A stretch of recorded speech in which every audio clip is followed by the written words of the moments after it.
But this second motivation brings an added level of awareness to their journey as it relates to separating themselves from the ordinary world and establishing their own identity.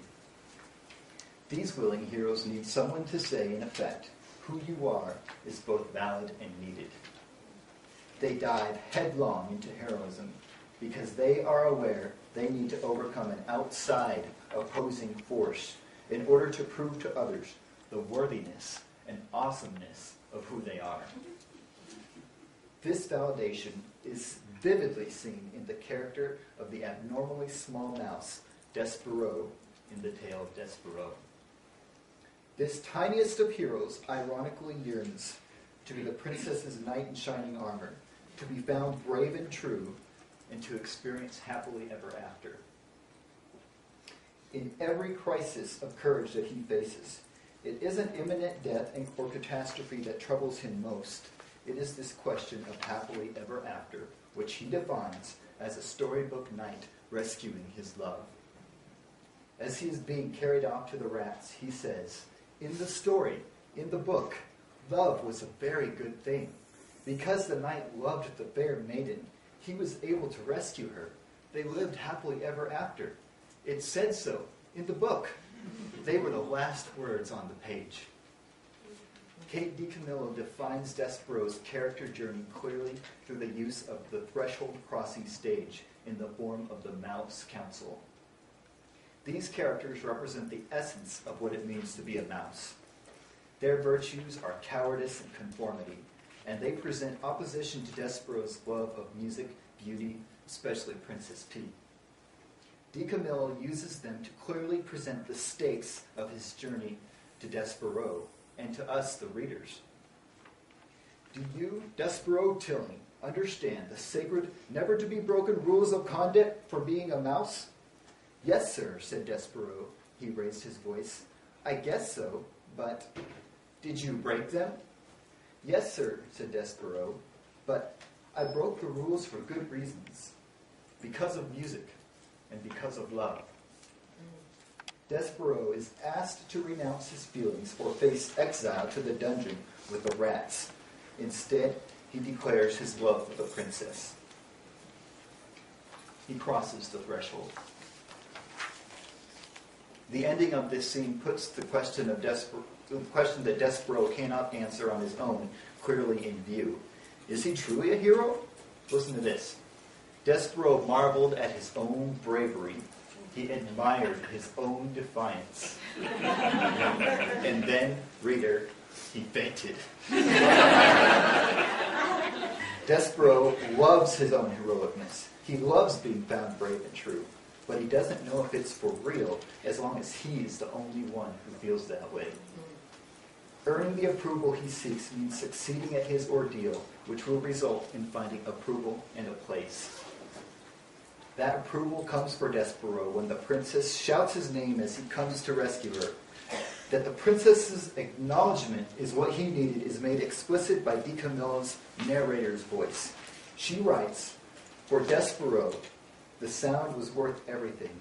His lost tale, his trip to the dungeon, and back out of it and back into it again.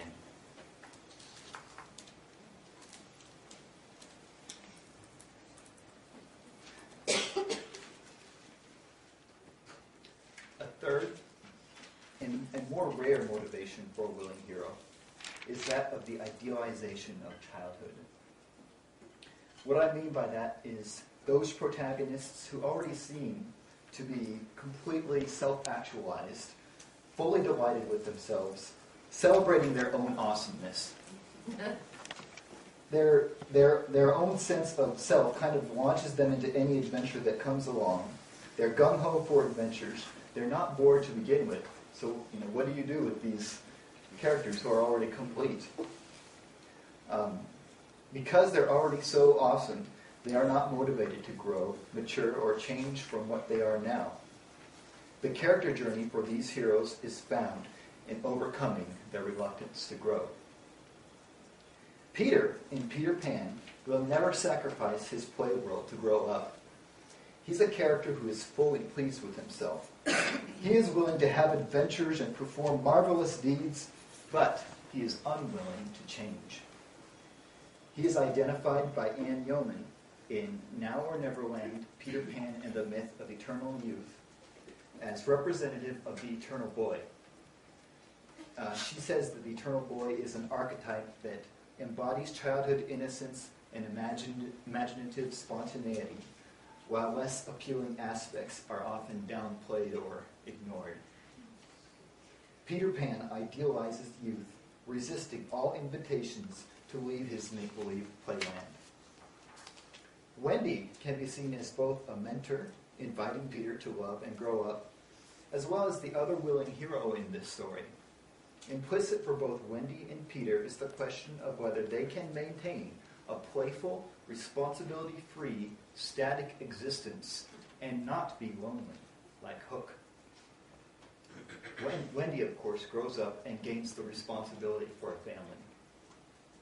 When Peter invites her back to Neverland at the end of the story, she says, "I can't come.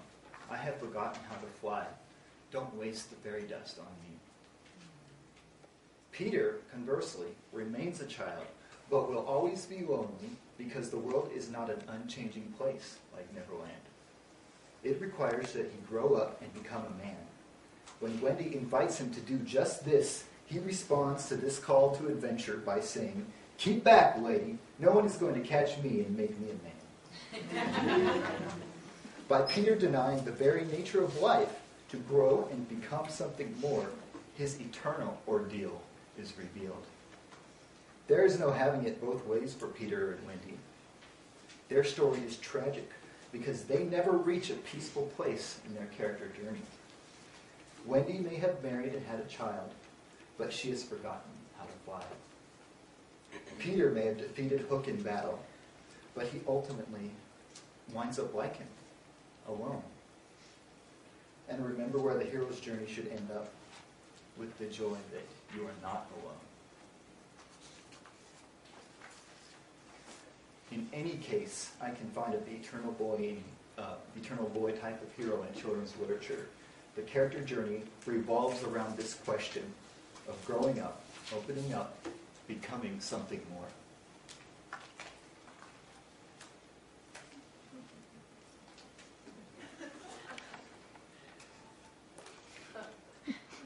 I don't have time to talk about Winnie the Pooh, but if you look at this book, especially the last chapter of The House at Pooh Corner,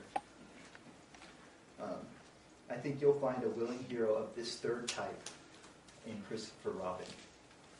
And A.A. Milne brings him to a happier place at the end of his journey